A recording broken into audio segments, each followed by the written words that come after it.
welcome to my YouTube channel di mana kamu bisa belajar banyak hal yang berkaitan dengan komunikasi. Tentu saja di channel Monica Yuliarti. Nah, di kesempatan kali ini kita akan belajar tentang periklanan gitu ya, dan lebih spesifiknya kita akan belajar tentang struktur dari advertising agency.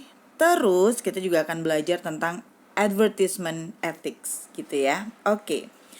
Kita lihat apa sih yang dimaksud dengan advertising agency, terutama strukturnya gitu ya. Nah, ini yang kudu teman-teman tahu dulu ya. Jadi sebelum kita belajar ada bidang apa aja gitu ya, atau area apa aja dalam sebuah agency, terutama agensi periklanan, kita butuh tahu dulu sebetulnya siapa aja sih yang disebut sebagai key players gitu untuk sebuah agensi periklanan.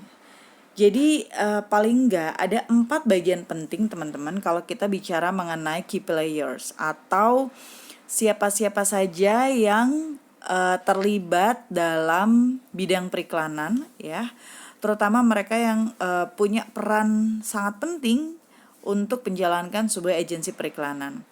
Yang pertama adalah klien. Tentu saja ya. Jadi sebuah agensi periklanan tidak akan bisa berjalan tanpa adanya klien atau pengiklan istilahnya. Jadi mereka yang akan membiayai atau mereka yang akan membayarkan sejumlah uang gitu ya untuk agensi tersebut, dan agensi tersebutlah yang akan memberikan jasa untuk pesan-pesan yang ingin disampaikan oleh si pengiklan. Kemudian yang kedua, di agensi itu sendiri gitu ya. Jadi mereka yang menciptakan, mereka yang membuat, dan nantinya mereka juga mendistribusikan pesan-pesan yang tadi sudah ditentukan oleh klien gitu ya, dan sudah diramu oleh agensi itu sendiri. Setelah itu ada juga media. Media ini bisa disebut atau bisa kita sebut dengan media massa, bisa juga media online, atau bahkan media luar ruang gitu ya. Jadi media ini lebih spesifiknya adalah sebuah tempat atau space gitu ya, yang bisa digunakan untuk naruh si message itu gitu ya, agar message itu bisa diterima atau bisa dikonsumsi oleh masyarakat umum yang jadi sasaran dari klien. Nah, yang terakhir adalah professional suppliers and consultant, seperti misalnya artist, kemudian ada writers, photographers, directors, producers, printers, and self-employed freelancers and consultants gitu. Jadi ini semua tidak akan bisa berjalan kalau tidak ada orang-orang atau bagian-bagian yang menjalankan semua fungsi itu tadi teman-teman gitu ya. Jadi paling enggak kalau kita membayangkan apa sih atau bagian apa saja sih yang berperan penting dalam dunia agency, ada 4 gitu ya. Jadi ada yang pertama di klien, yang kedua di agency itu sendiri, the media, dan yang terakhir adalah professional supplier and consultant. Nah, kemudian kita lihat ada beberapa tipe agensi periklanan sebenarnya yang bisa kita temui. Yang pertama adalah full service agencies. Jadi, untuk full service agencies ini seperti keterangannya, dia menjalankan 4 fungsi utama gitu ya yang ada dalam agensi periklanan, mulai dari account management, creative service, media planning, dan account planning, yang itu masuk riset juga. Jadi intinya bahasa mudahnya tuh full service agency itu adalah sebuah agen periklanan yang dia menjalankan semua fungsi dari agen periklanan yang umumnya ada gitu. Jadi semuanya tuh dia lakukan, mulai dari riset, kemudian sampai dia eksekusi, sampai dia bikin perencanaan untuk ditempatkan di media mana gitu-gitu. Jadi mereka semuanya ditanganin oleh si agency itu sendiri. Tapi ada juga yang namanya in-house agencies teman-teman, yang adalah jenis agensi yang nomor 2. Apa sih in-house agency itu? Seperti penjelasannya, dia adalah agensi yang memproduksi iklan gitu ya, dan menempatkannya di media. Tapi agensi ini adalah bagian dari si perusahaan yang mau bikin iklan gitu. Jadi Ini nggak banyak sih ya sebenarnya ya. Nah, biasanya nih ini adalah perusahaan-perusahaan yang memang sudah lingkupnya sudah besar gitu ya. Jadi mereka nggak butuh agensi lain lagi untuk memproduksi iklan buat mereka gitu. Walaupun kalau dihitung-hitung sih kayaknya jarang juga ya perusahaan yang mereka punya in-house agency seperti ini gitu. Tetapi intinya jenis ini ada juga gitu. Nah, itu yang nomor 2 ya. Kemudian yang nomor 3 adalah specialized agency. Jadi specialized agencies ini adalah agen yang mereka secara spesial punya fungsi tertentu. Misalnya, dia khusus agensi yang handle writingnya aja. Dia agensi yang khusus handle producing art atau media buying gitu-gitu. Atau bisa juga agensi yang khusus hubungannya sama industri tertentu. Jadi misalnya dia cuman handle klien yang berhubungan dengan kesehatan, dia cuman handle klien yang berhubungan dengan teknologi misalnya, atau apa namanya pasar tertentu gitu. Karena memang terkadang dibutuhkan gitu ya agensi spesifik yang dia sangat ngerti nih pasar tertentu gitu. Jadi misalnya minority group seperti Asian, African American, dan juga Hispanic itu. Contohnya seperti itu. Nah, yang keempat namanya agency networks and holding companies. Jadi ini adalah large conglomeration dari agensi yang berada di bawah ownership sentral. Ini jarang banget juga karena kalau dilihat dari definisinya, agency networks and holding companies ini maksudnya adalah dia membawahi agensi-agensi iklan gitu ya, dan dia adalah kayak semacam perusahaan payung gitu loh teman-teman.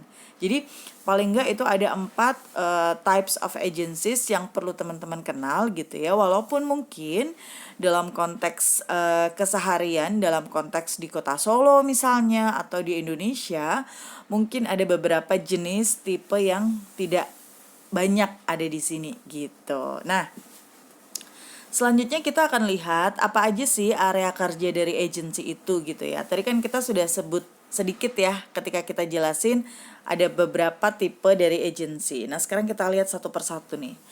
Yang pertama adalah account management atau account service. Dia ini adalah penghubung antara klien dan agensi.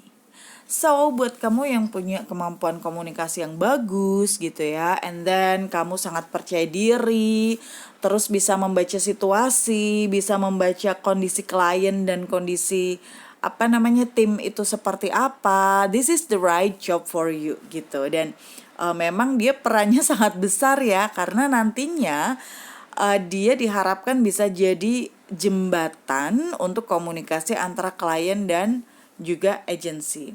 Kemudian yang kedua adalah account planning and research. Kalau dari namanya udah tahu banget dong ya. Ini yang bakal ngurusin hal-hal yang berkaitan dengan riset di bidang periklanan teman-teman. Yang nantinya riset-riset itu tadi akan menentukan pembungkusan pesan gitu ya, akan menentukan ide atau gagasan pokok dari pesan sebuah iklannya mau seperti apa gitu. Jadi ini juga perannya penting juga karena hubungannya sama riset. Nah, yang ketiga adalah creative development and production. Ini adalah salah satu bagian yang nantinya akan mendapat informasi dan insight yang lengkap gitu ya dari bagian riset, sehingga nanti dia bisa melakukan desain atau melakukan eksekusi desain apa yang sesuai dengan hasil riset tadi gitu. Jadi di sini tuh yang masuk ke dalam kategori ini adalah misalnya nih ya, ada copywriter, kemudian ada art directors, pokoknya mereka-mereka yang bergerak di bidang kreatif intinya gitu.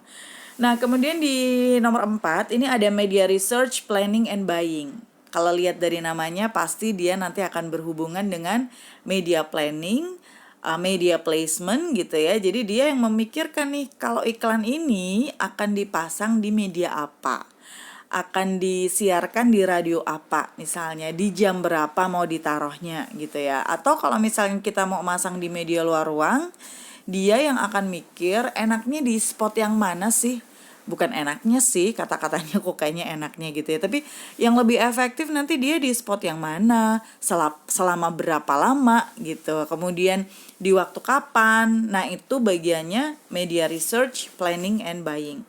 And then yang paling terakhir adalah ada internal operation. Contohnya adalah traffic department, print production, general financial service, dan human resources. Ini adalah bagian-bagian yang mungkin tidak secara langsung banget berkaitan dengan riset ataupun konsep iklan itu sendiri teman-teman. Tetapi ini adalah bagian yang paling penting. Misalnya traffic department, dia nanti yang akan ngurusin log kerjaan dari teman-temannya yang ada di bagian lain gitu. Jadi kalau nggak ada dia nih, wah bisa kacau nih penjadwalan, kemudian kapan bahan masuk, kapan jadwal ini dan itu dan sebagainya gitu ya. Termasuk bagian-bagian seperti human resources yang juga ini krusial banget karena dia adalah pintu gerbang untuk orang-orang yang nantinya akan masuk dalam perusahaan ini gitu. Jadi intinya adalah ada 5 bagian teman-teman. Walaupun nanti perlu aku ingetin juga kali ya bahwa istilah-istilah nanti bisa beda-beda gitu ya. Jadi ada yang menyebut dengan istilah yang berbeda dari apa yang kita tampilkan saat ini. Tapi intinya adalah fungsi kerjanya paling tidak ada 5 hal ini untuk sebuah agency. Nah, selanjutnya duit nih atau money for advertising agencies. Sebenarnya biro iklan atau agen periklanan itu dapat duitnya dari mana sih? Nah, sebenarnya ada 3 sumber keuangan untuk perusahaan periklanan itu teman-teman ya, atau advertising agencies. Yang pertama ada commission, kemudian ada fee, dan ada retainers. Nah, kalau bicara mengenai, kita ke retainer dulu ya. Retainer itu adalah pembayaran yang umumnya dibayarkan kepada agensi ketika dia memiliki fungsi lebih sebagai konsultan. Jadi mereka nggak ngurusin, si agency ini nggak ngurusin kreatif gitu ya, tapi lebih kepada dia sebagai konsultan yang nantinya umumnya akan dibayarkan selama sebulan gitu, atau per bulan, atau juga bisa per tahun. Dan besarnya ini nanti bisa tergantung teman-teman. Jadi kalau misalnya kira-kira kontribusi si agency untuk memberikan konsultasi ini tidak begitu optimal atau tidak begitu dibutuhkan ternyata, maka di kontrak selanjutnya dia akan bisa berubah nilainya gitu. Begitu juga sebaliknya, kalau misalnya dirasa dia punya efek yang sangat oke gitu ya, bisa aja nilainya bertambah. Nah, kemudian kalau fee ini adalah pembayaran yang dilakukan untuk segala hal yang berkaitan dengan kerja kreatif. Jadi misalnya bikin kopi, kemudian bikin desain gitu-gitu, masuknya ke istilahnya kita fee gitu ya. Nah, kalau commission istilahnya ini adalah lebih spesifik kepada jenis pekerjaan yang berhubungan dengan pembelian media. Kayak tadi misalnya, kalau ada perencanaan media dan pembelian ruang untuk media tertentu agar iklannya dipasang, nah itu biasanya disebutnya dengan komisi gitu. Tetapi memang belakangan ini ada tren ya, jadi trennya itu lebih kepada si pengiklan ini akan membayarkan kepada agensi berdasarkan performanya. Jadi intinya adalah seringkali yang paling baru ini, yang paling populer sekarang ini, penentuan di awal itu tidak harga mati atau bukan harga mati teman-teman. Jadi dia bisa berubah seiring dengan bagaimana sih efektivitas si iklan tersebut gitu ya.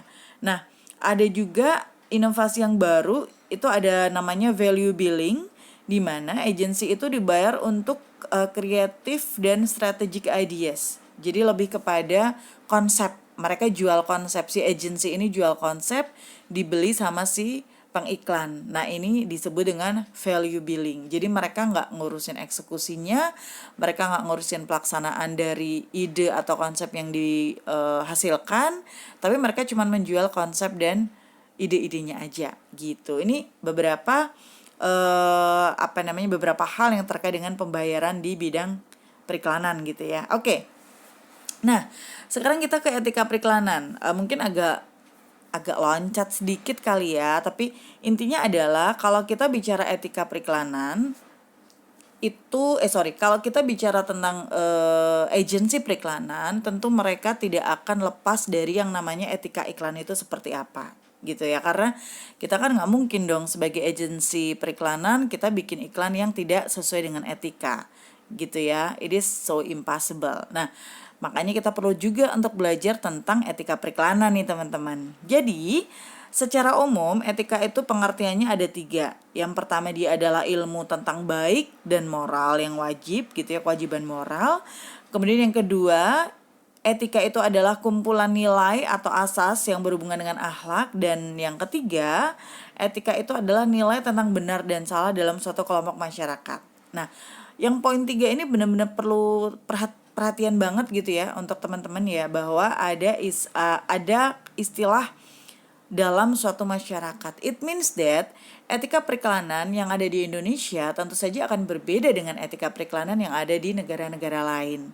Karena masing-masing negara atau masing-masing wilayah, masing-masing daerah itu akan punya panduannya sendiri-sendiri gitu ya.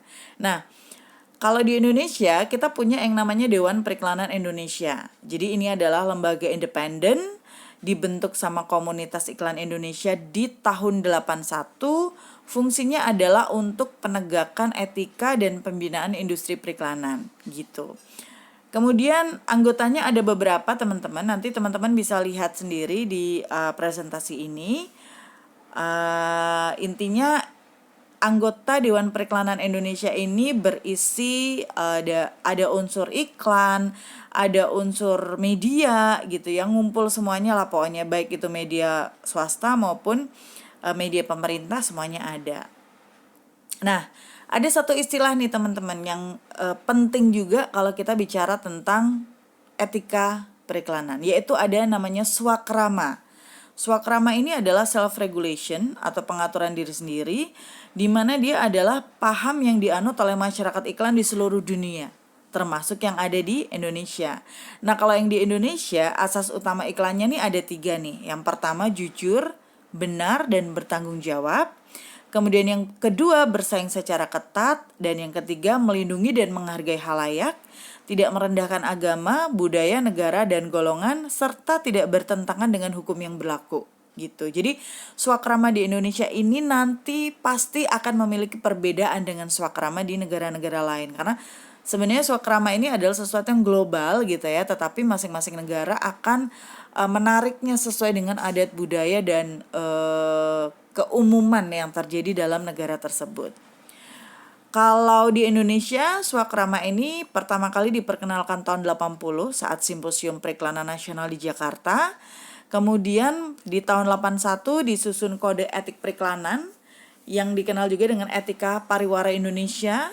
Dan sejak saat itu, prinsip swakrama juga jadi bagian dari isi dan jiwa Kode Etik Periklanan di Indonesia.